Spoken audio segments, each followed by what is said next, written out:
तो जैसा कि पिछले एपिसोड में हमने देखा था, वांगलिंग ने उस ग्रीन स्वॉर्ड वाले बंदे को मार दिया था और साथ में अब उसका जो स्टोरेज बैग था वो भी वांगलिंग के ही पास था। अब वांगलिंग इसके स्वॉर्ड को देखता है जिस पर कई सारे रेस्ट्रिक्शंस भी बने थे और ये इसलिए वांगलिंग के काफ़ी काम की चीज़ थी और ऐसे रेस्ट्रिक्शंस थे जिसको कि वांगलिंग ने कभी नहीं देखा था। और वांगलिंग को समझ में आता है कि सेलेस्टियल रियल में ये लोगों को मार सकता है और उनके ट्रेजर्स ले सकता है। वांगलिंग को इस बंदे के बैग में टॉप क्वालिटी के 100 से ज़्यादा स्पिरिचुअल स्टोन मिलते हैं। साथ में इस बंदे के पास एक कॉल्ड्रन भी था जिसके थ्रू यहाँ पर आया होगा।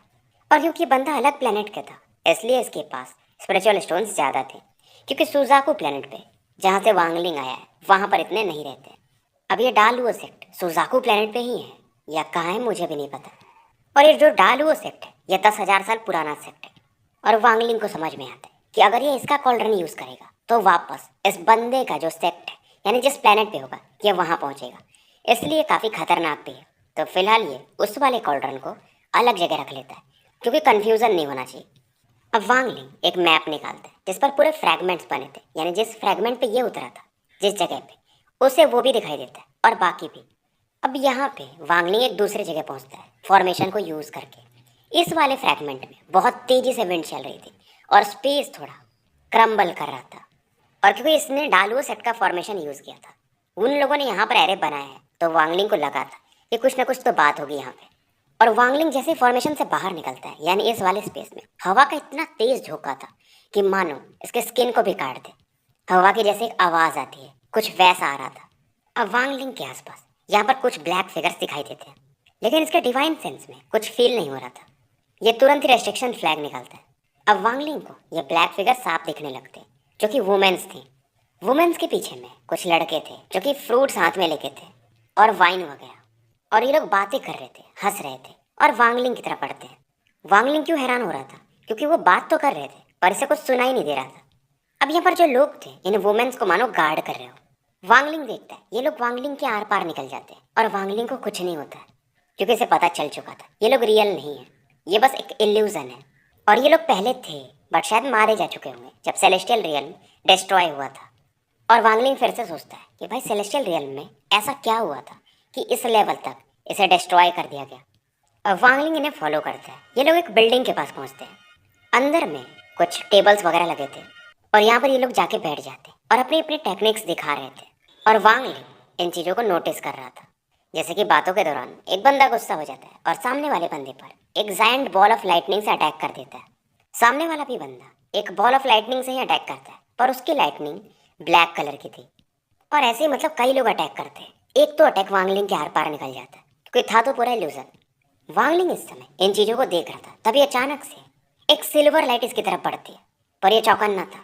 ये तुरंत ही टोड बिस्ट को निकालता है जो कि सिल्वर लाइट पर अटैक कर देता है क्योंकि ये रियल अटैक था। और वांगलिंग इस सिल्वर लाइट को फॉलो करता है जहाँ पर इसे सामने में एक वुमेन दिखाई देती और ये थी रेड बटरफ्लाई।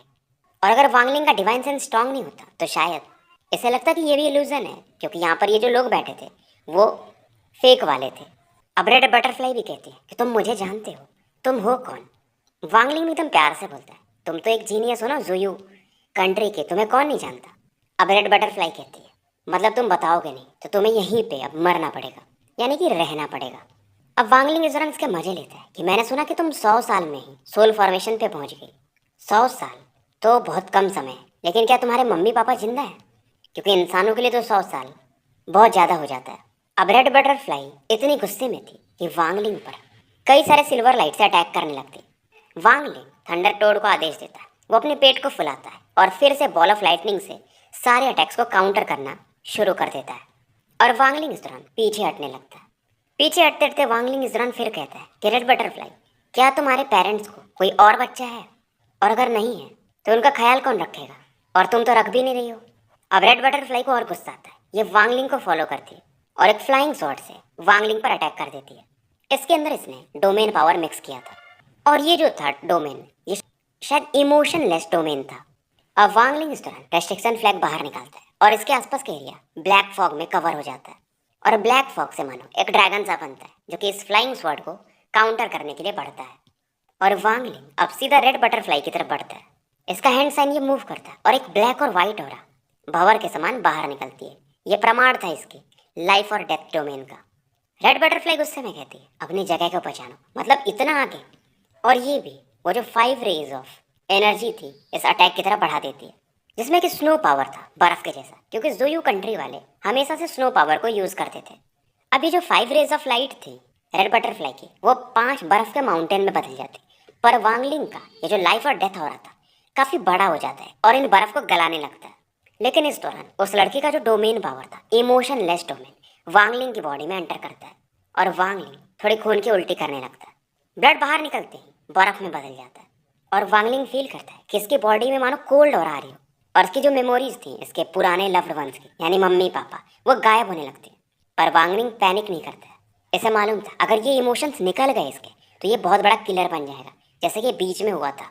और इसकी वजह से रेड बटरफ्लाई इसे कंट्रोल कर पाएगी, इसके माइंड को। अब ये लाइफ और डेथ डोमेन को और ज़्यादा एक्टिवेट करता है और इससे इसके डानियो, यानी जो जिस लड़के के साथ ये रहा था, उनके मम्मी पापा, सभी चीज़ें दिखने लगती हैं। इमोशंस फिर से इसके भरने लगते हैं और ये कहता भी है, 100 साल, पूरा एक जीवन, मेरे मम्मी पापा, मेरे दोस्तों को भुलाने नहीं दे सकता मुझे। और ये बोलता है, रेड बटरफ्लाई, अगर तुम्हारे मम्मी पापा रेनकार्नेशन साइकिल में एंटर कर भी चुके हो, क्या तुम पीछे वापस लौटना चाहोगी? रेड बटरफ्लाई, इसका एक्सप्रेशन वैसा ही रहता है। इधर वांगलिंग की बॉडी में ये जो इमोशनलेस डोमेन था ये काफ़ी कम हो चुका था। वांगलिंग अचानक से गायब होता है और थंडर टोड के ऊपर प्रकट होता है और बहुत सारे रेस्ट्रिक्शन फ्लैग से ये ड्रैगन्स बना के इस लड़की की तरफ बढ़ा देता है।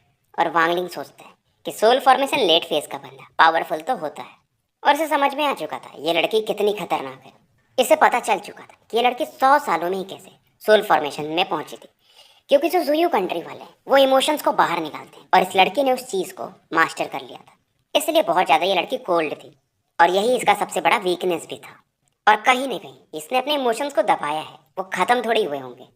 इसलिए वांगलिंग इसके पेरेंट्स के कार्ड को यूज़ कर रहा था ताकि ये थोड़े पास्ट को रिमेंबर करे, तो इसका ये जो इमोशनलेस डोमेन है वो कम पड़ेगा और वांगलिंग के जीतने के चांसेस बढ़ जाएंगे। लेकिन फिर भी वांगलिंग के शब्द इस लड़की पे काम नहीं किए थे। जब ये लाइफ और डेथ डोमेन एक्टिवेट किया था तब जा करके इसे रिलैक्स थोड़ा मिला था।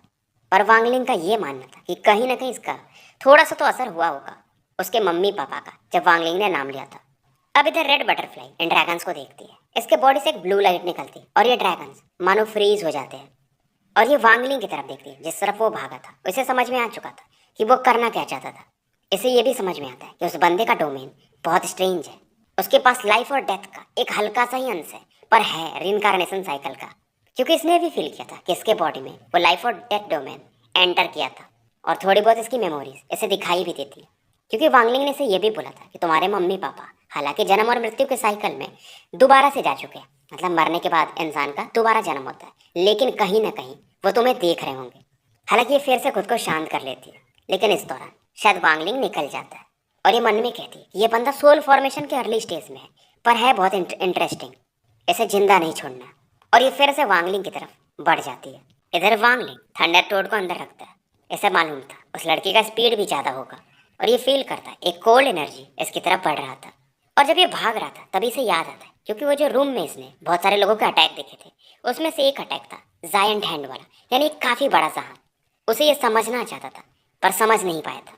लेकिन भागते भागते इसके दिमाग में वो चीज़ क्लियर होने लगता है, क्योंकि इसने देखा था एक बड़ा सा हाथ उस तलवार वाली औरत को एकदम क्रश करके रख दिया था। वांगलिंग का दिमाग इस समय अलग वाली अवस्था में था और ये आकाश की तरफ बढ़ता है। इधर रेड बटरफ्लाई कहती है, कहीं भी भागो, बचोगे तो नहीं तो। वांगलिंग इधर आसमान में जाकर अब रुक जाता है और जमीन की तरफ देखता है और ये अपने हाथ को ऐसा जमीन की तरफ दिखाता है। आसमान काला पड़ने लगता है और बहुत सारी औरा इसके हाथ के आसपास इकट्ठा होने लगती है और एक बड़ा सा हाथ ये बना लेता है। और जैसे ही रेड बटरफ्लाई इस चीज़ को देखती है वो हैरान थी। हाथ इतना बड़ा था कि इसे डॉज भी नहीं कर सकती थी और काफ़ी तेज़ी से बढ़ता है, पर ये हाथ इसके आर पार निकल जाता है। रेड बटरफ्लाई अब जमीन की तरफ देखती है, पर इसे समझ में आ चुका था कि वांगलिंग कर क्या रहा था। वो उस अटैक को समझ रहा था। अब वांगलिंग इस दौरान कुछ पिल्स खाता है और वांगलिंग इस दौरान एक दूसरे लोकेशन में टेलीपोर्ट कर जाता है। रेड बटरफ्लाई को समझ में आता है, मतलब इस बंदे के पास ट्रांसफर एरे का भी लोकेशन है। अब इसे क्या पता वांगलिंग किसी को मार करके उसको यूज़ कर रहा है, लेकिन इसको इतना समझ में आता है कि ये बंदा नॉर्मल नहीं है और इस बंदे का डाओ हार्ट बहुत स्ट्रांग है, डोमेन बहुत अलग है। डाओ हार्ट मतलब आपने एक चीज़ों को कैसे मास्टर किया, और ये सोचती है कि ये बंदा रैंक 5 की कंट्री का होगा और एक एलाइट डिसाइपल होगा। फिर ये वापस पलट जाती है और स्पिरिचुअल एनर्जी यहाँ पे ढूंढने लगती है। अब वांगलिंग जहाँ पर पहुँचता है, ये जो फ्रैगमेंट वाला हिस्सा था ये मानो आग के जैसा था और जमीन से ऐसे आग के बबल्स निकल रहे थे लावा के समान।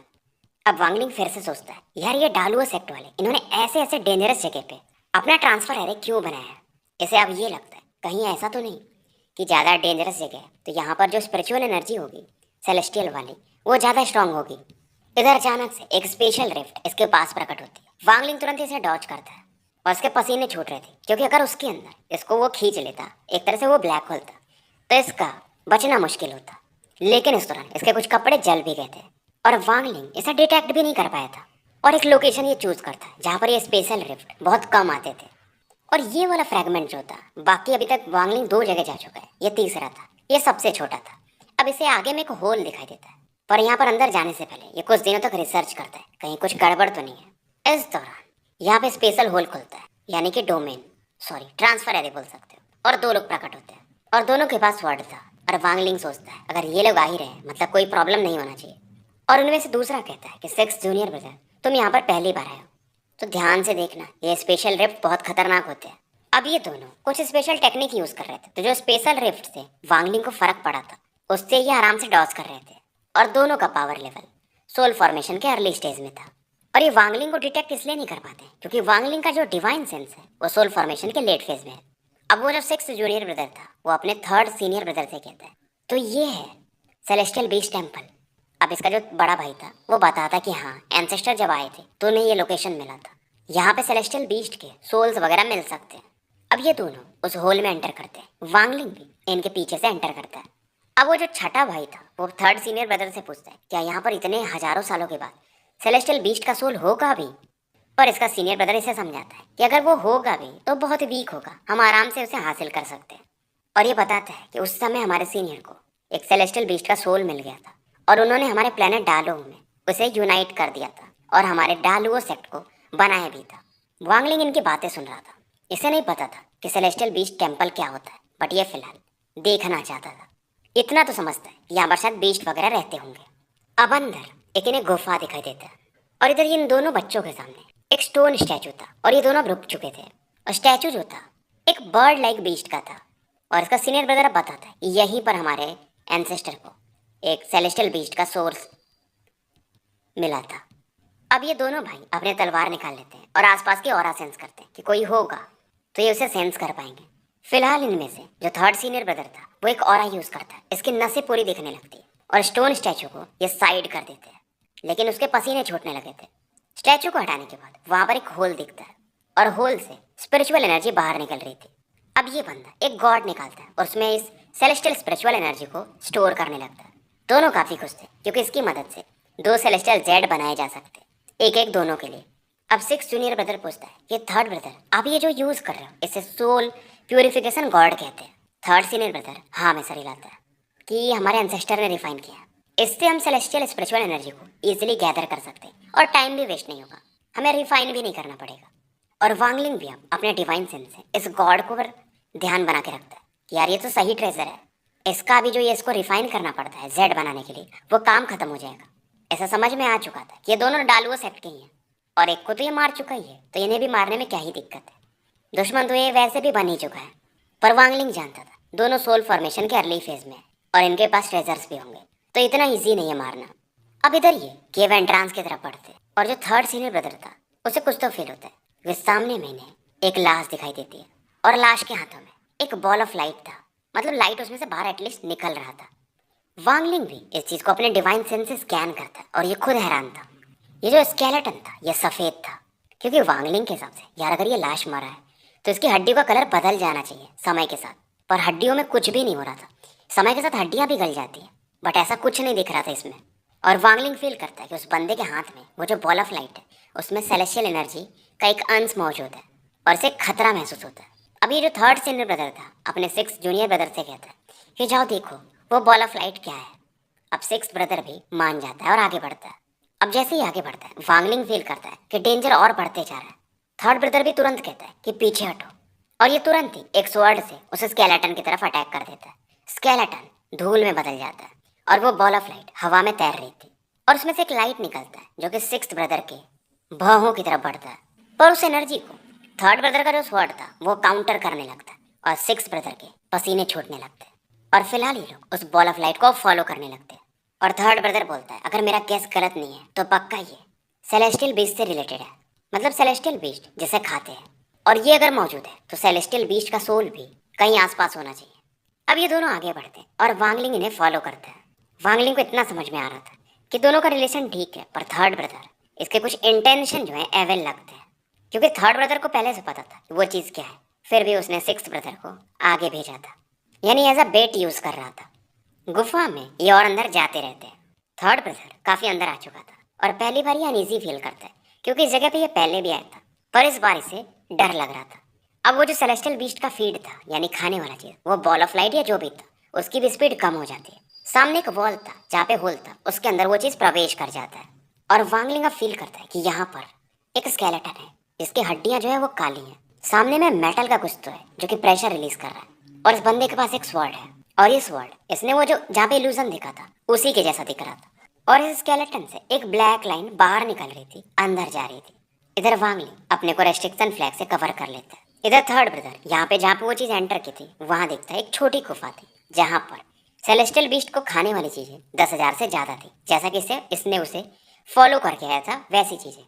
और ये दोनों अब यहाँ से पीछे हटने लगते हैं, पर शायद अब लेट हो चुका था। अब ये जो भी सेलेस्टियल फीड्स थी, यानी वो बॉल ऑफ लाइट ही समझो, बहुत सारी अब इन दोनों की तरफ बढ़ने लगते हैं। थर्ड ब्रदर एक टेक्निक यूज करता है, two sword spirit world. Six brother भी सेम चीज यूज करता है। और इतना खतरनाक था इन दोनों का कि सेलेस्टियल फीड्स को तो ये डिस्ट्रॉय करने लगते हैं, और ये जो केव भी था वो भी कोलैप्स करने लगता है। और छोटे से गुफा में वो जो स्केलेटन था, अब उसे भी साफ देखा जा सकता था। दोनों भागते हैं, पर वो जो स्पिरिचुअल एनर्जी थी, सेलेस्टियल फीड, इन्हें फॉलो करती है और सिक्स ब्रदर के पीठ पे आके लगती है एक। और ये लगी नहीं होती, क्योंकि थर्ड ब्रदर ने एक हिट जो था सिक्स ब्रदर को दे मारा था। सिक्स ब्रदर भी कहते कि आप कर क्या रहे हो। और ये जो सिक्स ब्रदर था ये काफी होशियार था, ये अचानक से कोई टेक्निक यूज करता है और इसका पावर लेवल सोल फॉर्मेशन के मिड फेज में पहुंच जाता है, और ये थर्ड सीनियर ब्रदर को वो जो सेलेस्टियल फीड्स आ रहे थे उनकी तरफ फेंक देता है। अब थर्ड ब्रदर जब तक ये रिएक्ट कर पाते, वो जो सेलेस्टियल फीड्स थे इनकी बॉडी पर बौछार करने लगते हैं, और ये पलक झपकते एक लाश में बदल जाते हैं, हड्डियों के कंकाल में। थर्ड ब्रदर का सोल बाहर निकलता है, पर सिक्स ब्रदर इसे भी ब्लॉक कर देता है। और जो स्केलेटन के अंदर से वो ब्लैक लाइन निकल रही थी जिसके बारे में मैंने बोला था, वो तुरंत ही इस बंदे के सोल को डिवोर कर जाती है। इधर वांगलिंग छिपा हुआ था, और ये बंदा इसके बाजू से निकलता है, पर वांगलिंग एकदम शांत था। अब वो जो सेलेस्टियल फीड्स थे, क्योंकि वांगलिंग अपने को छिपाया हुआ था रेस्ट्रिक्शंस फ्लैग के अंदर, तो जब इसके पास से वो गुजरती है तो थोड़ी देर के लिए रुकती है, बट फिर सिक्स ब्रदर को चेज करने के लिए निकल जाती है। वांगलिंग इधर थोड़ी देर वेट करता है और यहाँ से निकलता है, पर तुरंत अचानक से सिल्वर ऑफ एनर्जीज इसको भी फॉलो करती है। वांगलिंग इस दौरान वो स्केलेटन की तरफ जाता है, उसके तलवार को लेना चाहता था, बट शायद लेट हो जाता और ये ले भी नहीं पा रहा था। तो उस स्केलेटन के पास जो एक जेड था ये उसे उठाता है और यहाँ से भागने लगता है। भागते भागते ये कुछ वॉन्डरिंग सोल्स रिलीज करता है, ताकि ये जो ब्लैक लाइन वगैरह है, ये सेलेस्टियल फीड्स हैं, उन्हें ये ब्लॉक कर सके। और ये देखता है इसके वॉन्डरिंग सोल्स एक के बाद एक डिस्ट्रॉय हो रहे थे, और ये फील कर सकता था वो जो ब्लैक लाइन है काफी गुस्से में है। अब यहाँ पर बहुत सारे गुफा थे, तो इस चीज की वजह से वो ब्लैक लाइन क्योंकि काफी हैवोक मचा रही थी तो कोलैप्स करने लगते। वांगलिंग इधर टेलीपोर्टेशन यूज करना चाहता था, पर एक फोर्स मानो इसे रोकता है। पर इधर वो ब्लैक लाइन से वांगलिंग काफी दूर आ चुका था। इधर आधा से ज्यादा ये जो सेलेस्टियल बीस्ट टेंपल था ये धंस चुका था। वांगलिंग अपने डिवाइन सेंस को फैलाता है और ये फील करता है कि वो सिक्स ब्रदर वो अभी भी जिंदा है, और मानो वो वांगलिंग की तरफ ही बढ़ रहा था। और वांगलिंग काफी खुश था, क्योंकि सिक्स ब्रदर ये भी रूथलेस बंदा था। उसने अपने कल्टीवेशन को छिपाया था और सही समय पे थर्ड ब्रदर को भी निपटा दिया था, और वो वांगलिंग की तरफ ही बढ़ रहा था, यानी उसने कुछ और सोचा होगा। और वांगलिंग देखना चाहता था अगर वो किलिंग इंटेंट के साथ आता है तो वांगलिंग उसे छोड़ेगा नहीं। अब ये बंदा फाइनली गुफा से बाहर आता है और वांगलिंग को ध्यान से देखता है, और ये फाइनली हंस के बोलता है कि शायद हम दोनों ही बचे हैं यहाँ पे। वांगलिंग को ये समझ में आता है, ये इस बंदे को पहले से पता था कि वांगलिंग यहाँ पर है, यानी अपने पावर को और छिपा रहा होगा। और वांगलिंग भी कहता है, यार ये जगह तो कोलैप्स कर चुकी है, आप मुझे ढूंढते हुए क्यों आए। अब ये बंदा फाइनली बोलता है, आप हमें बहुत पहले से फॉलो कर रहे हो, यानी आपको ये सेलेस्टियल बीस्ट फीड के बारे में पता ही होगा। वांगलिंग भी स्माइल करता है और कहता है, आप कहना क्या चाहते हो। अब ये अपना नाम बताता है कि मेरा नाम सुन ली है, और ये बोलता है, मैं आपको एक और चीज़ बता दूँ, मैं डालगो सेक्ट का पार्ट नहीं हूँ, मैं बस उनके साथ मिक्स हो गया था। इस दौरान ये वांगलिंग की तरफ बढ़ता है। वांगलिंग शांत था और कहता है, अगर आप एक दो कदम और बढ़े तो शायद मुझे भी एक्ट करना पड़ेगा। सुन ले स्माइल करता है। अब ये फाइनली बोलता है कि अंदर में तीन चीज़ें हैं, एक तो सेलेस्टियल जेड है, दूसरा सेलेस्टियल मेटल है और तीसरा वो सेलेस्टियल स्वॉर्ड है। आपको उनमें से क्या क्या चीज़ें मिले? वांगलिंग एकदम प्यार से बोलता है, कुछ भी नहीं, क्योंकि मैं जैसे ही लेने जा रहा था वो ब्लैक लाइन वाली जो हो रहा है वो वापस लौट आई थी। सुनने को इतना तो समझ में आ गया था कि ये बंदा सोल फॉर्मेशन के अर्ली स्टेज में है, लेकिन इसका डिवाइन सेंस बहुत स्ट्रांग है और इसके पास स्पेशल टेक्निक था, नहीं तो ये वांगलिंग को सेंस भी नहीं कर पाता। और ये वांगलिंग को नोटिस कब किया था? जब ये वांगलिंग के बगल से गुजरा था भागते हुए उस समय।